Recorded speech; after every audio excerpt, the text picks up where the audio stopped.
এই শব্দ আমরা সকলে শুনেছি, আর এটা সারা জীবন আমাদের সাথেই থাকে কোনো না কোনো রূপে। যখন আমরা জন্মগ্রহণ করি, চলতে শিখি, প্রথমে আমরা হামাগুড়ি দিয়ে চলি, পরে চলতে চেষ্টা করি কিন্তু পড়ে যাই। তখন আমাদের বাড়ির গুরুজনেরা আমাদের আটকান না। ওনারা মনে করেন এইভাবেই আমাদের সন্তান চলতে শিখবে, এইভাবেই তার পা আরো মজবুত হবে, যা অত্যন্ত গুরুত্বপূর্ণ। এইবার জীবনকালে যতই আমরা এগোতে থাকি, এই ব্যায়াম বিভিন্ন রূপে আমাদের সাথেই থাকে। কিন্তু আপনি কি জানেন যে এই ব্যায়ামের তাৎপর্য আসলে কি? আপনি কি জানেন এই ব্যায়ামের মর্ম আসলে কি? যখনই আমরা এই ব্যায়াম করি, আমাদের শরীরের মাংসপেশি ক্ষয় হয়। প্রথমে তা ক্ষয় হয়, তারপর আবার তা নির্মিত হয়। আরো শ্রেষ্ঠ, আরো শক্তিশালী মাংসপেশি আমরা লাভ করি। অর্থাৎ এই ব্যায়াম হলো সৃজনের বিজ্ঞান। এই ব্যায়াম আমাদের জন্য অত্যন্ত আবশ্যক। সেই জন্য জীবনে যখনই কোনো কিছু নষ্ট হয়ে যায়, চলে যায়, তখন হতাশ হয়ে পড়বেন না, তাকে পুনর্নির্মাণ করার চেষ্টা করবেন। আর এই শিক্ষা আমরা লাভ করি পাখিদের থেকে। যখনই বর্ষা হয়, ঝড় আসে, যখন পাখির বাসা ভেঙে চুরমার হয়ে যায়, তারা হার মেনে নেয় না। সে আবার অল্প অল্প করে সব খুঁজে একত্রিত করে আবার নিজের বাসা বানিয়ে তোলে, পুনরায় এক জীবনকে জন্ম দেয়, এক নতুন পরিবারকে জন্ম দেয়। তাই মনে রাখবেন, জীবনে এইভাবেই যদি আপনি নির্মাণ করতে চান, সৃজন করতে চান, তাহলে সেই নির্মাণের জন্য ভাঙনের অভিজ্ঞতা থাকা অত্যন্ত আবশ্যক। ভগ্ন বস্তুকেও সম্মান করা অত্যন্ত আবশ্যক। এই আচরণ মনে নিয়ে আসুন, মন প্রসন্ন হয়ে বলবে, রাধা রাধা। সৌন্দর্য। মানুষ নিজের সৌন্দর্যের বিষয়ে কতটা ভাবে, চায় যে সে সব থেকে বেশি রূপবান হবে, সব থেকে বেশি সুন্দর হবে। কিন্তু সৌন্দর্যের পরিভাষা কি, তা কি সে জানে? কোনো মাকে জিজ্ঞেস করুন, ওনার জন্য সৌন্দর্যের পরিভাষা ওনার সন্তান। কোনো ভক্তকে জিজ্ঞেস করুন, ওনার জন্য সৌন্দর্যের পরিভাষা ওনার ভগবান। শ্রীরামকে জিজ্ঞেস করুন, ওনার জন্য সৌন্দর্যের পরিভাষা হলো হনুমান। ভাঙা হানু, ফুলে যাওয়া মুখ, দেখতে গেলে উনি বানর, লম্বা লেজ, এত নিরীহ যে ওনাকে অমূল্য মালা দিলে সেটা ছিঁড়ে তার ভেতরে শ্রীরামকে খুঁজছিলেন। কিন্তু ওনার ভাবনা কত সুন্দর। উনি এটা বিশ্বাস করেন যে সংসারের যতই মূল্যবান জিনিস দিয়ে এই মালা তৈরি করা হোক না কেন, যদি এর মধ্যে শ্রীরাম না থাকেন, তাহলে এর মধ্যে কোনো অর্থ নেই।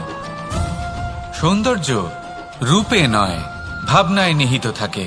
যদি আপনি সৌন্দর্য প্রাপ্ত করতে চান, তাহলে তা কর্মে নিয়ে আসুন, ভাবনায় এবং বিচারে নিয়ে আসুন। এই সৌন্দর্য আপনার সাথেই থাকবে। যদি আপনি সৌন্দর্যকে রূপের মধ্যে খোঁজেন, তাহলে কিছুক্ষণের জন্য পাবেন, সেই সৌন্দর্য সময়ের সাথে হারিয়ে যাবে। সৌন্দর্য যদি পেতে চান, খুঁজতেই চান, তাহলে হৃদয় খুঁজুন, কর্মে খুঁজুন। মন প্রসন্ন হয়ে বলবে, রাধা রাধা। গুরু, যিনি পথ দেখান, আমাদের জীবনে অত্যন্ত গুরুত্বপূর্ণ, অত্যন্ত আবশ্যক। কিন্তু কিছু মানুষ মনে করেন যে গুরুর কোনো প্রয়োজন নেই, কারণ এই সমগ্র জ্ঞান মানুষের অন্তরেই নিহিত রয়েছে।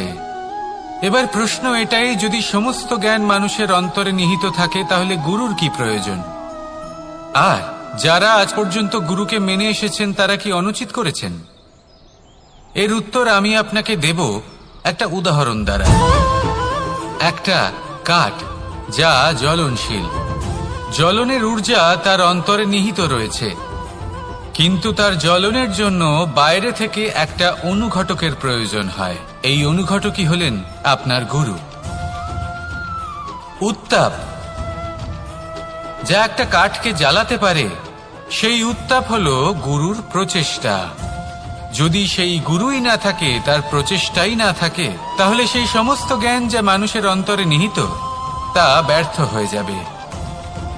যদি আপনার সাথে আপনার গুরু থাকেন, আপনার পথ প্রদর্শন করেন, আপনার অন্তরের জ্ঞানকে বাইরে নিয়ে আসতে পারেন, তাহলে তাকে সম্মান করুন। আর আমার সাথে ভালোবেসে বলুন, রাধা রাধা। মানুষ ছোট হোক বা বড়, রাজা হোক বা দরিদ্র, সমস্ত মানুষের মধ্যে একটা সামঞ্জস্য থাকে। সমস্ত মানুষের কাছে তার প্রশংসা অত্যন্ত গুরুত্বপূর্ণ। সে খুবই প্রসন্ন হয় যদি আপনি তার প্রশংসা করেন, কিন্তু আপনি যদি তাকে এটা বলেন যে এটা তোমার ভুল ছিল, তোমার কিছু খামতি ছিল, তখন সেটা সে মানতে রাজিই থাকে না। সব মানুষ এটা শুনতে পছন্দ করে যে সে যেটা করেছে সেটাই সর্বোত্তম। এবার আমি আপনাকে একটা কথা বলি, এ হলো নিন্দা, এ হলো প্রশংসা, আর এই হলো সত্য, যা সবার থেকে উচ্চস্থানীয়। সেই জন্য মানুষ আয়না দেখে। আয়না তাকে তার সৌন্দর্য দেখায় না, তাকে দেখায় যা সত্য, যাতে মানুষ আরো সুন্দর হওয়ার চেষ্টা করতে থাকে। তাই আয়না অত্যন্ত গুরুত্বপূর্ণ সত্যকে জানার জন্য। জীবনে নিন্দুকের মাহাত্ম্য প্রশংসকের মাহাত্ম্যের থেকে অনেক বেশি। কেন? কারণ তারা আপনাকে আপনার খামতি দেখায়, আপনার ভুলগুলো বুঝিয়ে দেয়, আপনাকে একটা সুযোগ দেয় নিজেকে শুধরে নিতে, নিজেকে আরো শ্রেষ্ঠ করে তুলতে, যা প্রশংসক করতে পারে না। তাই জীবনে যদি কখনো নিন্দা করা হয়, তাকে ভালোবেসে গ্রহণ করুন, ধন্যাত্মক রূপে গ্রহণ করুন। যদি নিজেকে কোনো শিক্ষা দেওয়া সম্ভব হয় তাহলে অবশ্যই দিন। দেখবেন মন প্রসন্ন হয়ে বলবে, রাধা রাধা। মানুষ যখন কোনো শক্তি লাভ করে তখন সে নিজেকে বলশালী মনে করে। শক্তি লাভ করলেই তার মধ্যে অহংকার চলে আসে, অভিমান চলে আসে। তার কারণ হলো সে একটা সহজ কথা বুঝতেই পারে না। এই সব যা হচ্ছে সময়ের জন্য হচ্ছে। সময়ের থেকে বেশি বলশালী আর কেউ নেই। এই সময়ের জন্যই রাবণ ভক্তি দ্বারা কৈলাস পর্বত তুলে নিয়েছিলেন। আবার সেই সময়ের জন্যই, সেই কারণেই রাবণকে বধ হতে হলো। তার সাথে সাথে রাক্ষস কুলও ধ্বংস হয়েছিল এবং লঙ্কাও ভস্ম হয়ে গেছিল। দেখতে গেলে জন্ম থেকে মৃত্যু পর্যন্ত এই যে সময়, সেটাই হলো জীবন। কিন্তু তার মধ্যেও যা সময় আসে কোনো কারণেই আসে। সেই সময় আমরা যাপন করে কিছু শিখতে পারি। তাই আজ যে সময় আপনার হাতের কাছে আছে তাকে মুষ্টিবদ্ধ করে রাখুন, তাকে সামলে রাখুন, তাকে সংযত করে রাখুন, অনুভব করুন, তার থেকে কিছু শিখুন, তাকে কোনোভাবেই ব্যর্থ হতে দেবেন না। আর এটা জেনে রাখুন যে ভবিষ্যতে যা কিছু হতে পারে, যা কিছু হতে চলেছে, সেটা না আপনি জানেন আর না তা আপনার বশে রয়েছে। সেই জন্য আজ অহংকার বা অভিমান করে নিজের ভবিষ্যতের ক্ষতি করবেন না, সেই অনর্থ ঘটাবেন না। এটাই হলো সময়ের অর্থ। আসুন আমার সাথে ভালোবেসে বলুন, রাধা রাধা। পরিকল্পনা অত্যন্ত গুরুত্বপূর্ণ, এটা আমাদের জীবনে অত্যন্ত আবশ্যক, এটা আমাদের জীবনে। কিন্তু এই পরিকল্পনা ঠিক কতটা হওয়া উচিত, অর্থাৎ এই পরিকল্পনার সম্পর্কে কতটা চিন্তা করা উচিত, কতটা ভবিষ্যতের বিষয়ে চিন্তা করা উচিত।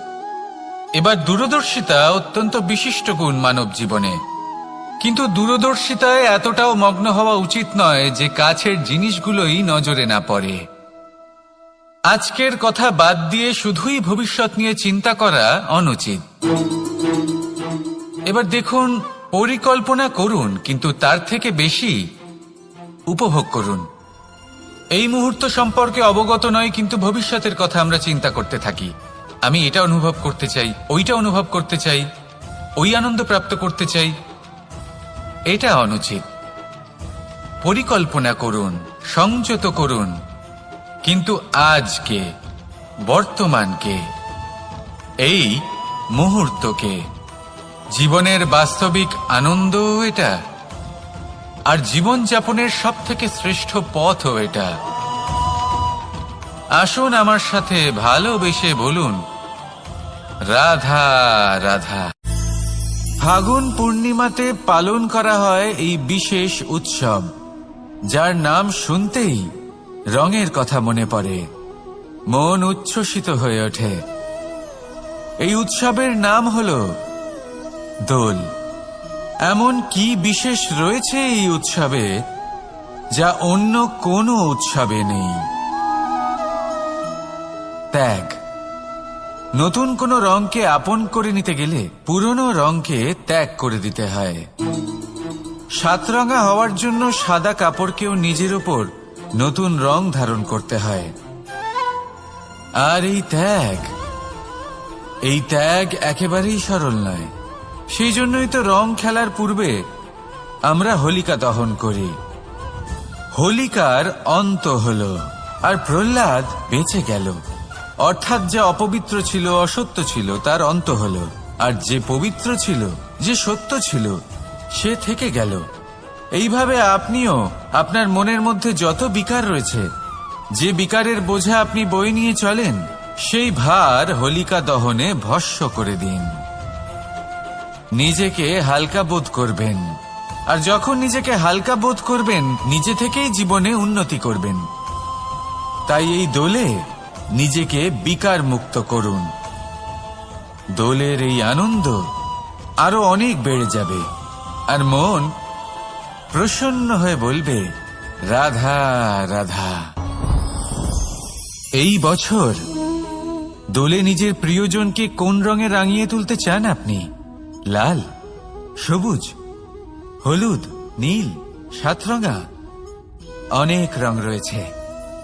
আমাকে জিজ্ঞেস করলে আমি বলবো, এই বছরও ওই রঙেই খেলবো যে রং দিয়ে আমি ছোটবেলা থেকে আজ পর্যন্ত খেলে এসেছি। প্রেমের রং। প্রেমের এই রং যা হয়তো দেখা যায় না, কিন্তু যখন এই প্রেমের রং গায়ে লাগে তখন সব রঙই ভালো লাগে। প্রেম যাতে কোনো রং অশুভ মনে হয় না, সবই ভালো মনে হয়। এটা হলো সেই প্রেম যার জন্য আমি প্রেমের দেবতা হয়েছি। আর সত্যি বলতে আপনারও কিন্তু এই প্রেমের রং দিয়ে খেলা উচিত। প্রচেষ্টা করুন। আপনি এই দোলে যত খুশি রং দিয়েই খেলুন না কেন, তাতে এক বিন্দু প্রেমের রং অবশ্যই মিশিয়ে দেবেন। এই দোলের আনন্দ দ্বিগুণ হয়ে যাবে। আপনজন হোক বা পর হোক, সবার সাথে প্রেমের দোল খেলুন। সবাই কাছাকাছি আসবে, আর সবাই কাছাকাছি এলে যে ঊর্জা তৈরি হবে, সেটাই হলো দোলের আসল রং। তাই এইবার দোলে সকলকে প্রেমের রঙে রাঙিয়ে তুলুন, আর এই প্রেম ভাব নিয়েই বলুন, রাধা রাধা। কাক এবং কোকিল এই দুই হলো শ্যামল বর্ণের, কিন্তু এই দুইয়ের মধ্যে যে পার্থক্য, সেটা জানা যায় বর্ষা ঋতুতে। যখন কাক নিজের কর্কশ স্বরে কা কা করে ডাকে, আর সেখানে কোকিল নিজের প্রসিদ্ধ সুমধুর কুহু স্বরে আমাদের মন জয় করে নেয়। এবার এটা শুধু কোকিল আর কাকের সাথে নয়, বরং প্রত্যেক মানুষের সাথে হয়ে থাকে। প্রত্যেক মানুষের ব্যক্তিত্ব তার কথার আড়ালে লুকিয়ে থাকে। যদি আপনি কোনো মানুষকে জানতে চান যিনি নীরবতা পালন করে রয়েছেন, তাহলে হয়তো আপনি তাকে অন্য কিছুই ভাববেন। যদি কারোর ব্যক্তিত্ব সম্পর্কে জানতে চান, তাহলে তাকে বলতে দিন। সেই ব্যক্তির কথা শুনতে শিখুন। যদি এটা আপনি করতে পারেন, তাহলে আপনি নিজে থেকেই জানতে পেরে যাবেন যে সামনের মানুষের ব্যক্তিত্ব ঠিক কেমন। আসুন আর আমার সাথে ভালোবেসে বলুন, রাধা রাধা। এই সংসারের অন্তের, এর বিনাশের প্রারম্ভ কিভাবে হয়? কোন যোগের মাধ্যমে? কোন ভয়ানক অসুরের আগমনে? নাকি প্রকৃতির রাগের কারণে? না, এই সংসারের বিনাশের প্রারম্ভ হয় আমি থেকে। এই আমি, এই তুমি, এটা আমি করেছি, ওটা তুমি করেছো, এটা আমার, ওটা তোমার, আদি ইত্যাদি। এই ভাব যখন মনে বাসা বেঁধে নেয়, সর্বপ্রথম ঘর ভাগ হয়, তারপর বসতি, তারপর প্রাণ, আর তারপর দেশ, আর সবার শেষে সমস্ত সংসার ভাগ হয়ে যায়। আর এই ভাগ হয়ে যাওয়া শেষে মনোমালিন্যে পরিণত হয়। এখন এমত অবস্থায় কি করা যেতে পারে? কিভাবে বাঁচা যায় এই পরিস্থিতির থেকে, কিভাবে দূরে থাকা যায় এই বিনাশের থেকে? উত্তর সেই একটাই, করুণা। একে অপরের দরকারগুলি বুঝুন, একে অপরের সমস্যাগুলি বুঝুন, একে অপরের দুঃখের সাথী হয়ে দাঁড়ান, একে অপরের সুখের ভাগীদার হন। আর শেষে যখন এই আমি আমরাতে পরিণত হবে, তখন এই বিনাশ নিজে থেকেই দূরে চলে যাবে।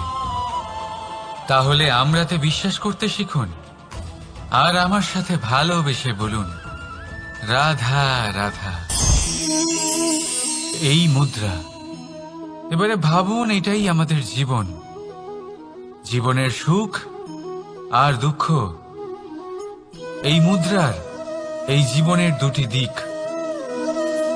কিন্তু যখনই আমরা ঈশ্বরের কাছে প্রার্থনা করি, তখনই আমরা সুখ চাই, আর সেই সুখ আসেও। আর যখনই সেই সুখ আসে, তখন ব্যক্তি সর্বপ্রথম তাকে ভুলে যায় যে দুঃখের সময় ওনার সাথে ছিলেন। আর এমত অবস্থায় উনি সাহায্য করেন না, উনি করেন উপকার।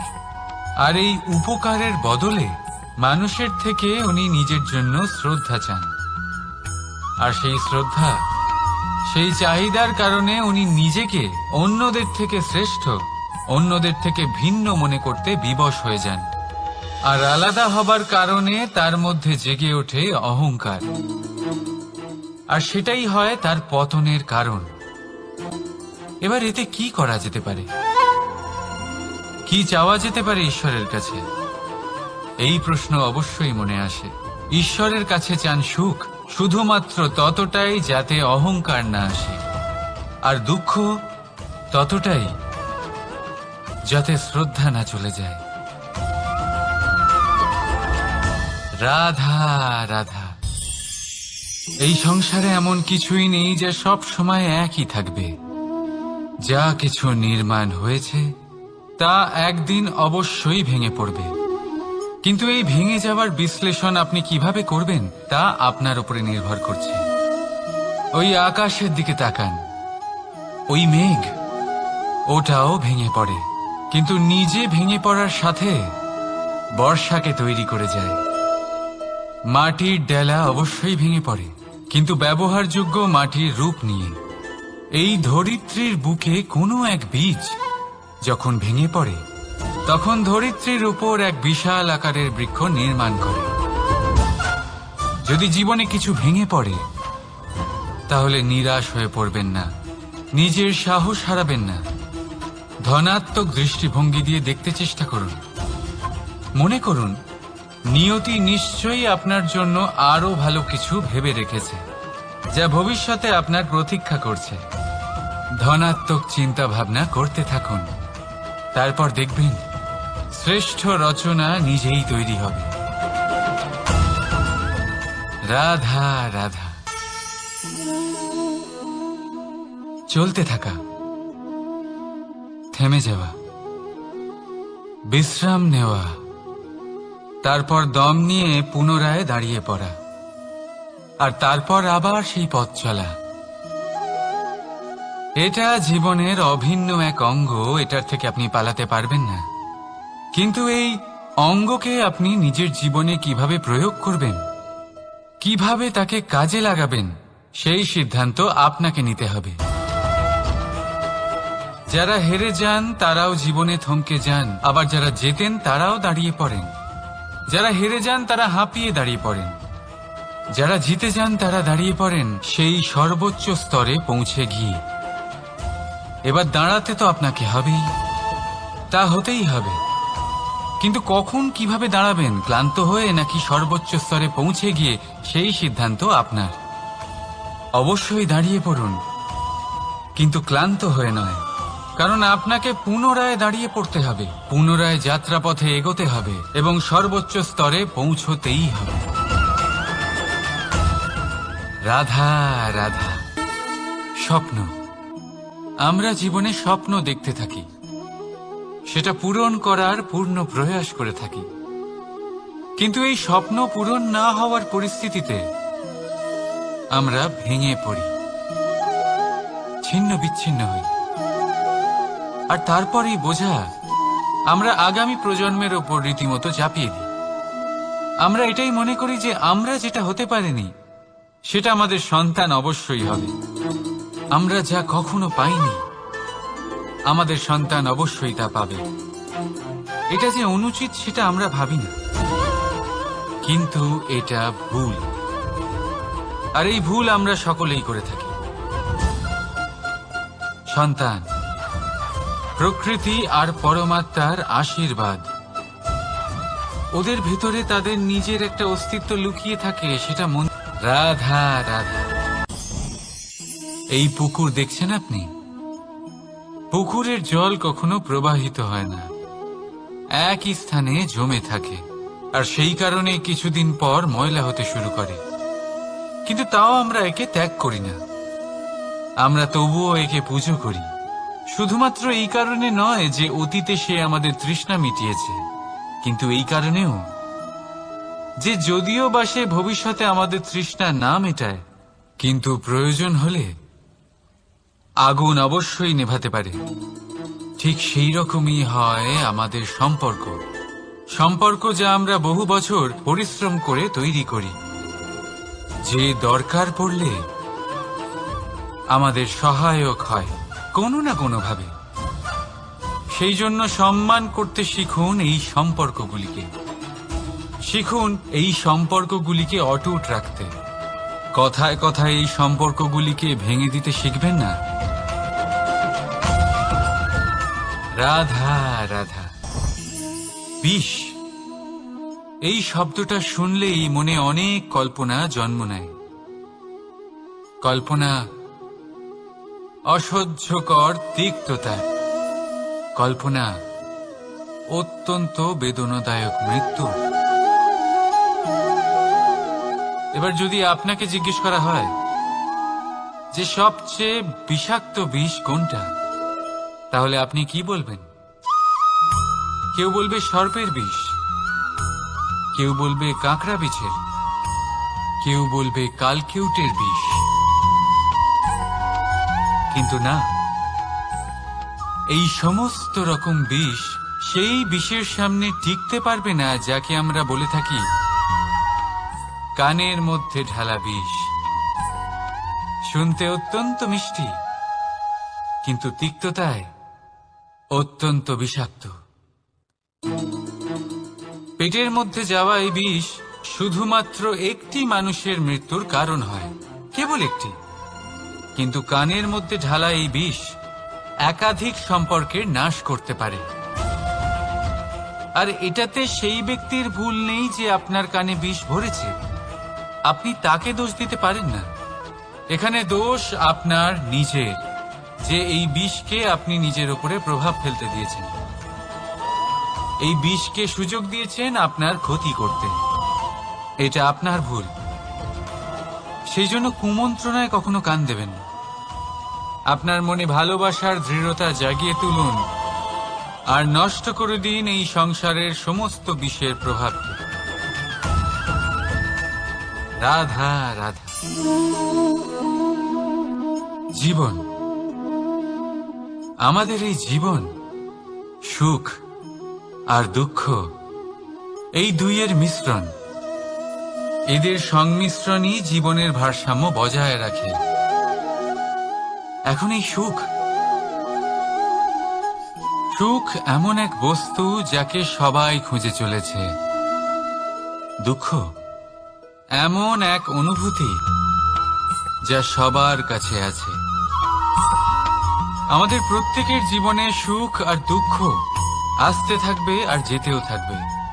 এটা অবশ্যই জীবনে থাকবে, কিন্তু সফলতা এটা সবার জীবনে আসে না।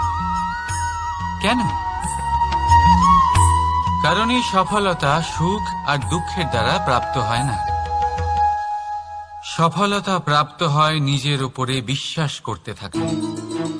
আকাশের ওই সূর্যকে দেখুন, সূর্যের বিশ্বাস আছে নিজের উপর যে সে সমস্ত জগৎকে আলোকিত করতে পারবে। নিজের প্রথম রশ্মি দিয়ে অন্ধকারকে দূর করতে পারবে।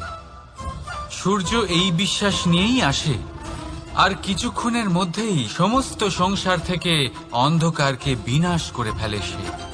তাহলে মনে রাখবেন, এই সুখের আভাস, এই দুঃখের অনুভূতি আসতেও থাকবে আর যেতেও থাকবে।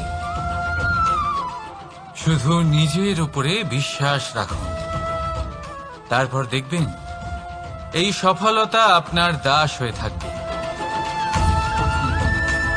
রাধা রাধা। চাঁদ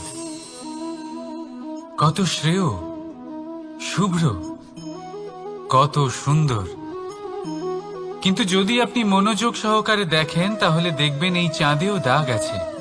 আর এই দাগগুলি থাকার কারণে কি এই চাঁদের মাহাত্ম্য কখনো কমে যায়? কখনো নয়। এর কারণ হলো চাঁদের নিরন্তর চেষ্টা।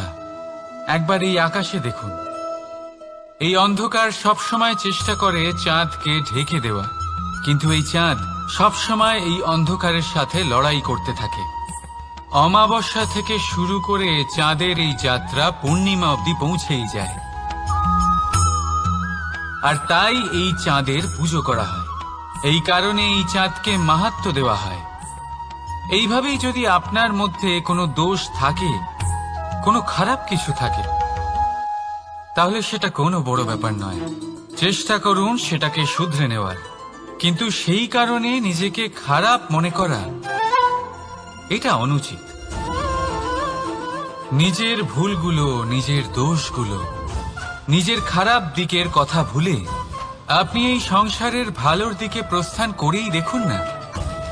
আপনি দেখবেন আপনার অন্তরের তেজ ঠিকরে বেরোচ্ছে। রাধা রাধা। এই পিঁপড়েদের দেখছেন আপনি? সবাই একই রকমের। এদের মধ্যে তফাৎ খুঁজে বার করা অসম্ভব। মনে হয় যেন ওদের আলাদা আলাদা অস্তিত্বই নেই। কিন্তু যদি আপনি মন দিয়ে দেখেন তাহলে দেখবেন প্রতিটা পিঁপড়ের আলাদা কাজ নির্ধারিত, তাদের আলাদা অস্তিত্ব আছে। কেউ বাড়ি বানানোর জন্য মাটি সংগ্রহ করতে পটু, কেউ ঢিপি বানাতে পটু, কেউ খাবার খোঁজায় পটু, আবার কেউ সেই খাবার আনায় পটু। ঠিক সেরকমই হয় মানুষেরা। মনে হতেই পারে সবাই একই রকম, কিন্তু প্রতিটা মানুষের ব্যক্তিত্ব, প্রতিটা মানুষের অস্তিত্ব ভিন্ন হয়। আর সত্যি কথা বলতে কি, প্রতিটা মানুষের ভিন্নতাই আমাদের প্রগতির দিকে নিয়ে যায়। ভাবুন, যদি আপনাকে কারোর সাথে হাত মিলিয়ে চলতে হয়, তাহলে আপনাকে আপনার সোজা হাত তার উল্টো হাতে ধরে এগোতে হবে। এটাই সৃষ্টিকর্তার সৃষ্টির নিয়ম। ভিন্নতা, এই ভিন্নতাকে আশীর্বাদ ভেবে চলুন, এতে কোনো খারাপ নেই। রাধা রাধা। দাদা আমাকে বহুবার জিজ্ঞেস করেন যে কানাই, তুমি রাধার সাথে এই সংসারকে প্রেম শেখাতে এসেছো, তাহলে কেন তুমি রাধাকে এত বিরক্ত করো? কেন ও তোমাকে বিরক্ত করে? কেন এই ঝগড়াঝাটি হয়? কেন এই টানাপোড়েন চলে? এবার এটার উত্তর আমি কিছুটা এইভাবে দিতে চাই। পিঁপড়ে সেই বাড়িতেই প্রবেশ করে যেখানে মধু উপস্থিত আছে।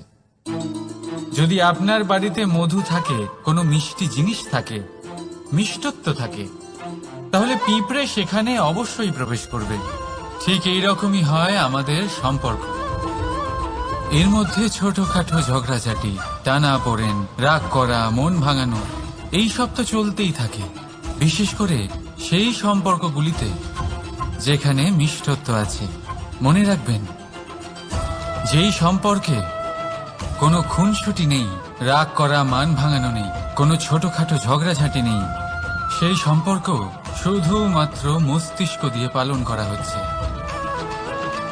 মন থেকে নয়। তাই মন থেকে ভালোবাসতে শিখুন।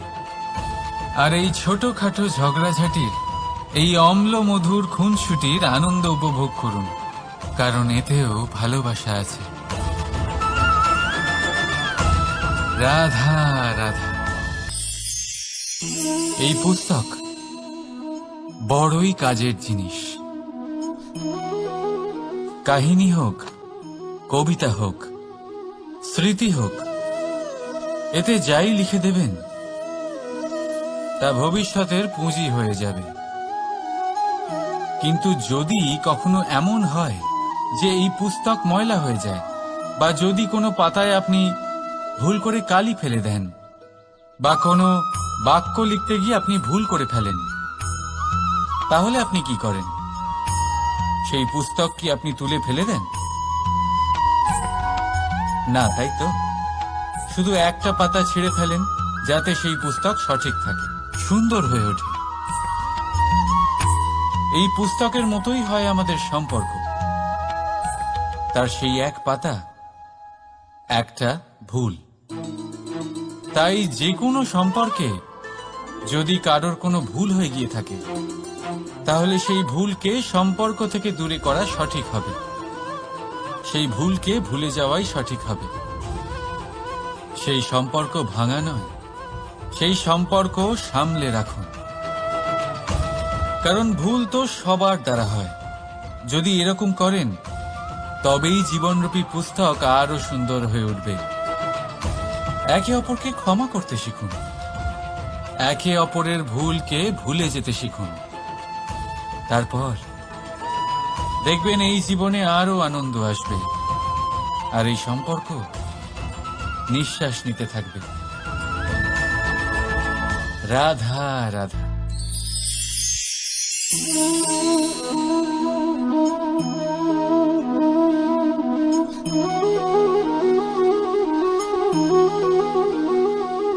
আমার এই ছায়া দেখতে পাচ্ছেন আপনি?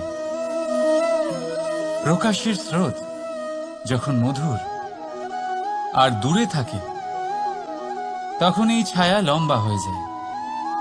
কিন্তু যেই প্রকাশের স্রোত মাথার উপরে চলে আসে, এই ছায়ার আকার ক্রমশ ছোট হতে থাকে। আর অন্ধকারে তো এই ছায়া বিলুপ্ত হয়ে যায়।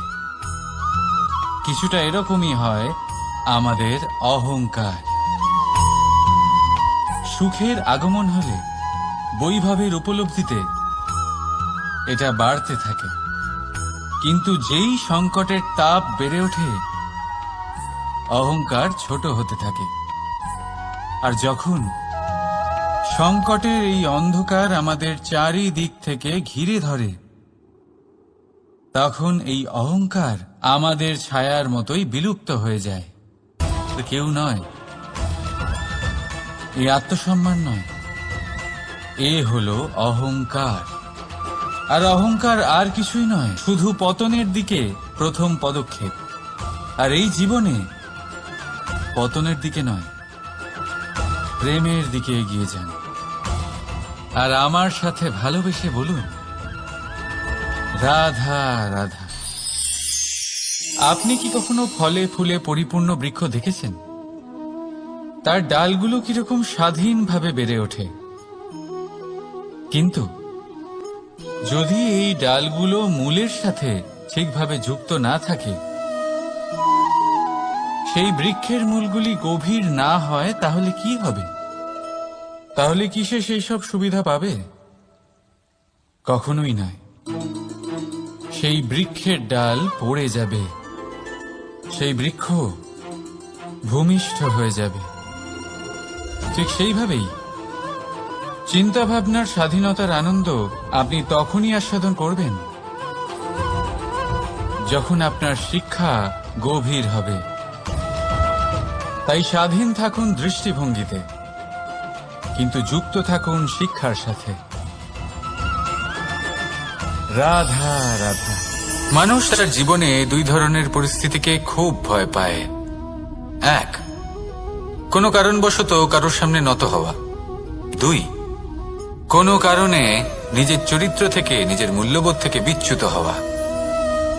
এবার কেন হয় এরকম যে কথায় কথায় কারোর সামনে নত হতে হয়? কেন বারংবার নিজের চরিত্র থেকে চ্যুত হতে হয়? এরকম কেন হয়? এটা তখনই হয় যখন আমাদের শিক্ষা এবং মূল্যবোধের অভাব থাকে। যদি মানুষের মধ্যে প্রকৃত শিক্ষা থাকে তাহলে এই সংসারে কোনো সময় এবং কারোর সামনেই নত হওয়ার কোনো প্রয়োজন নেই। যদি মানুষের মধ্যে মূল্যবোধ থাকে তাহলে তাকে নিজের মূল্যবোধ বা চরিত্র থেকে বিচ্যুত হতে হয় না, তা সে যাই হয়ে যাক না কেন।